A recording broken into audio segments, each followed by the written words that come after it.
வணக்கம். பிரபல யூடியூபர் சவுக் சங்கர் சில தினங்களுக்கு முன்னாடி அரெஸ்ட் பண்ணப்பட்டிருக்கார் அப்படின்றது எல்லாருக்குமே தெரியும். எதுக்காக அரெஸ்ட் பண்ணார் அப்படிங்கிறதும் எல்லாருக்குமே தெரியும்.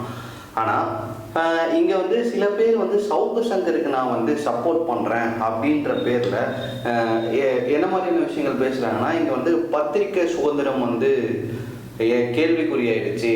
இவங்க வந்து பத்திரிக்கை சுதந்திரத்தை வந்து போட்டு நசுக்கிறாங்க.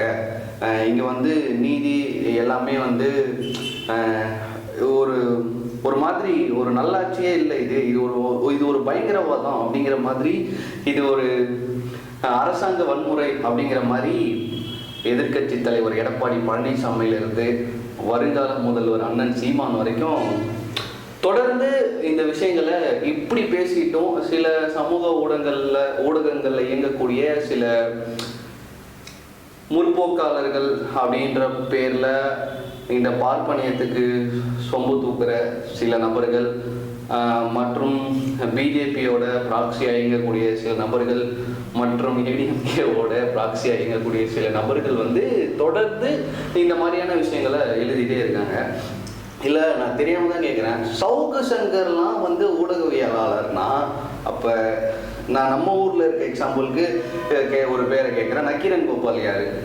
ஏண்டாரி ஒருத்தன் இவனை திமுகவை பற்றி தப்பாக பேசணுன்னா ஏடிஎம்கே கிட்ட காசு வாங்கிட்டு பேசுறது, ஜி ஸ்கொயரை பற்றி தப்பாக பேசணுன்னா காசாகிரன் கிட்ட காசு வாங்கிட்டு பேசுறது, இந்த மாதிரி பல பேரை பற்றி பேசுறதுக்கு பல பேர்கிட்ட காசு வாங்கிட்டும், இல்லை தனிப்பட்ட முறையில் வந்து நான் உன்னை பற்றி இங்கே இப்படி எழுதுவேன், உன்னை பற்றி நான் அந்த யூடியூப் சேனலில் போய் அப்படி பேசுவேன், தப்பாக பேசுவேன், நீ பண்ணுற தப்பெல்லாம் வந்து சொல்லுவேன், உன்னை வந்து நான் வெளியே கொண்டு நீ பண்ணுற தப்பெல்லாம் வெளியே கொண்டு வந்து உன்னோட வியாபாரத்தையே நான் வந்து முடக்குவேன் அப்படிங்கிற மாதிரியான மிரட்டல்கள் விட்டு அவங்கக்கிட்ட இருந்து கோடி கணக்கில் காசை வாங்கி ஊர் ஃபுல்லாக நிலம் வாங்கி போட்டு வீடு வாங்கி போட்டு 1 கோடி ரூபாய்க்கு கார்கள் வாங்கி இப்படி சொகுசாக இருக்கக்கூடிய ஒரு நபருக்கு நீங்கள் இப்படிலாம் சப்போர்ட் பண்ணுறீங்களே, நான் ஒன்று கேட்குறேன். இதே திமுக மேலே நீங்கள் வந்து சவுக்கு சங்கர் மேலே வந்து இப்படி ஒரு நடவடிக்கை எடுத்ததுக்கு இவ்வளோ பேச்சு பேசுகிறீங்களே, திமுக ஆட்சிக்கு வந்ததுலேருந்து எவ்வளோ வன்முறைகள் இதே போலீஸ்னால நடந்திருக்கு, எவ்வளோ போலீஸ் ப்ரூட்டாலிட்டி நடந்திருக்கு, எத்தனை லாக்அப் டெத் இருக்கு, அதுக்கு எவனாச்சும் எங்கேயாச்சும் ஒரு ரைட்டப்? இன்னைக்கு சவுக்கு சங்கருக்கு வந்து முட்டு கொடுத்து சவுக்கு சங்கருக்காக ஆதரவு நிலைப்பாடு எடுக்கிற எவனுமே இத்தனை லாக்அப் டெத் ஆனப்போ எவனுமே எதுவுமே கேட்கலையே. ஏன்? சவுக்கு சங்கருக்கு வந்தால் மட்டும் ரத்தம் அப்படிதானே? அதே மாதிரி இன்னொரு விஷயம் என்ன அப்படின்னா, இன்னைக்கு அவர் பேசினது தப்பு தான் இருந்தாலும் அப்படின்னு அந்த இருந்தாலும் இழுக்கிற நண்பர்கள் யாருமே வந்து இதே 1 வருஷத்துக்கு முன்னாடி திமுகவோட பேச்சாளர் சிவாஜி கிருஷ்ணமூர்த்தி வந்து ஆபாசமாக பேசிட்டாரு அப்படிங்கிறதுக்காக அவரு ஜெயிலில் போட்டப்போ, என்னதான் இருந்தாலும் வயசானவர்ப்பா, அவர் தெரியாம பேசல, பேசிட்டாரு, அதுக்காக வந்து 6 மாசமா ஜெயில் தண்டனை கொடுப்பீங்க அப்படின்ற மாதிரி அந்த இருந்தாலும் ஏன் அப்போ யாருமே வந்து கேட்கல? ஏன் கேட்கல? ஏன்னா சவுக்கு சங்கருக்கு சப்போர்ட் பண்ணால் பின்னால ஏதாச்சும் கிடைக்கும் அப்படிங்கிறதுனால அப்படியும் கிடையாது. அப்படிதான் வந்து நம்ம மோஸ்ட்லி நினைக்கிறோம், அப்படியும் கிடையாது. இங்கே வந்து முழுக்க வந்து இந்த ஊடகங்கள் காலங்காலமாக திமுகவுக்கு எதிராகவும் அதிமுகவுக்கு ஆதரவாகவும் இந்த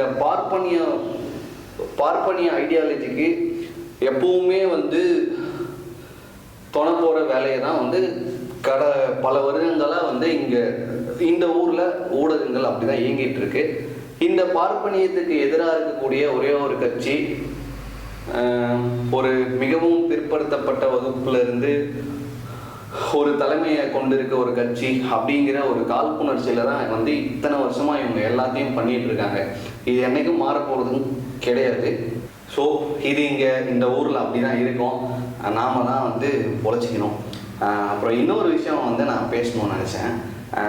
கொஞ்ச நாளைக்கு முன்னாடி வந்து எலெக்ஷன் நடக்கிறதுக்கு ஒரு வாரம் முன்னாடி நம்ம பிரபல யூடியூபர் மதன் கௌரி வந்து இந்த அரசியல் கட்சியில் இருக்க முக்கியமான தலைவர்களை கூப்பிட்டு இன்டர்வியூ எடுத்துகிட்டு இருந்தார். மொத்தமே ஒரு 4-5 இன்டர்வியூ தான் நினைக்கிறேன். அண்ணாமலை, சீமான், கனிமொழி, அப்புறம் சு வெங்கடேசன் நினைக்கிறேன். 4 இன்டர்வியூ தான், 5 கூட கிடையாது. இந்த 4 இன்டர்வியூ தான் எடுத்திருந்தாரு. அப்போ வந்து மதன் கௌரி எப்படி அண்ணாமலையை இன்டர்வியூ எடுக்கலாம்? அதெல்லாம் தப்பு இல்லையா?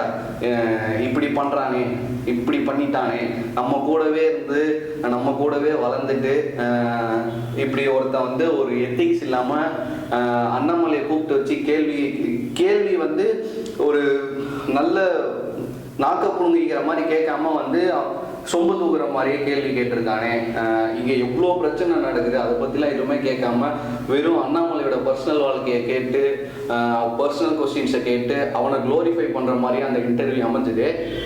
இதை ஏன் வந்து மதன் கௌரி பண்ணணும், இது தப்பு இல்லையா, விஷயமானியம் மதன் அப்படி இப்படின்னு ஏகப்பட்ட போஸ்ட்டுகள், ரைட்டப்புகள், வீடியோக்கள். இந்த வீடியோக்கள், இந்த போஸ்ட்டுகள் எல்லாம் போட்ட நபர் யாரு அப்படின்னா, இதே மதன் கௌரி சில வருடங்களுக்கு முன்னாடி ஸ்னாப் சாட்டில் போயிட்டோம், இன்ஸ்டாகிராமில் போயிட்டோம், தனக்கு ஃபாலோவர்ஸாக இருக்கக்கூடிய பொண்ணுங்க கிட்ட அபியூசிவா பர்சனல் சாட்டில் போயிட்டு பல லீலை வேலைகளை பார்த்தவர் தான் இந்த மதன் கௌரி.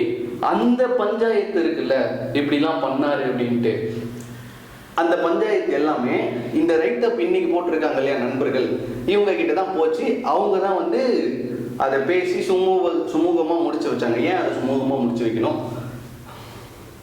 அன்னைக்கே நீங்கள் வந்து நீ பண்ணது தப்புடா, நீ பண்ண தப்புக்கான தண்டனையை அனுபவிச்சு தான் ஆகணும் அப்படின்னு சொல்லி அவனை அன்னைக்கே தலை மேலே தட்டி உட்கார வச்சிருந்தா இன்னைக்கு அவன் இப்படி வளர்ந்து நிற்பானா?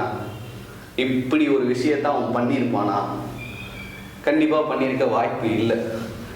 ஸோ இன்னைக்கு இவ்வளோ பேச்சு பேசின நீங்கள் அன்னைக்கு ஏன் வாயையும் மூடிக்கிட்டு இருந்தீங்க அப்படிங்கிறது எனக்கு தெரியல.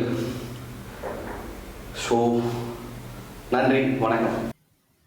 ஹலோ எவ்ரிவன், நான் மதன் கௌரி.